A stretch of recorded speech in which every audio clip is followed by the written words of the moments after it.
Nouvelle démonstration de force du PSG, nouvelle preuve s'il en fallait une que Paris est un leader très solide, un rouleau compresseur qui écrase tout sur son passage. On a perdu pas mal, de 13 buts je crois.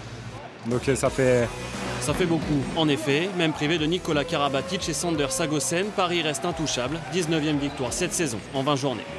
On a fait un très bon match. C'est vrai qu'on était amputé de nos deux demi-centres aujourd'hui, mais on s'en est plutôt bien sorti. On a fait une grosse défense, une super main 5 aujourd'hui. Donc voilà, on a vraiment fait un match très complet. Comme Istres la semaine dernière, autre équipe qui lutte pour le maintien, battue de 15 buts par le PSG. Ivry a servi de faire valoir. Les Rouges et Noirs ne jouent pas dans la même cour que leurs voisins, rapidement sous l'eau, noyés par Mikkel Hansen, auteur de 6 de ses 8 buts en première période. On savait qu'on allait tomber contre une très grosse équipe de Paris qui reste sur de très gros matchs, je pense que c'est la meilleure équipe du monde, donc fallait s'attendre à ce que ça soit compliqué. La seconde période est un long chemin de croix. Paris enfonce définitivement Ivry avec un 7-0 en l'espace de 10 minutes. Des arrêts de Thierry Omeyer combinés à une puissance offensive sans limite.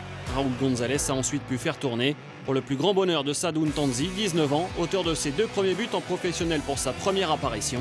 Soirée parfaite pour le PSG, victoire 37-24.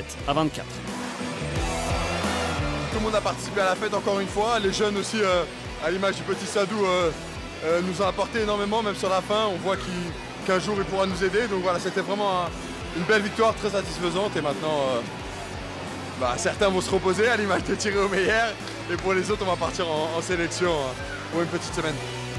Les internationaux peuvent partir en sélection avec le sentiment du devoir accompli. Paris toujours invaincu s'envole vers le titre avec 6 points d'avance sur Nantes, son dauphin.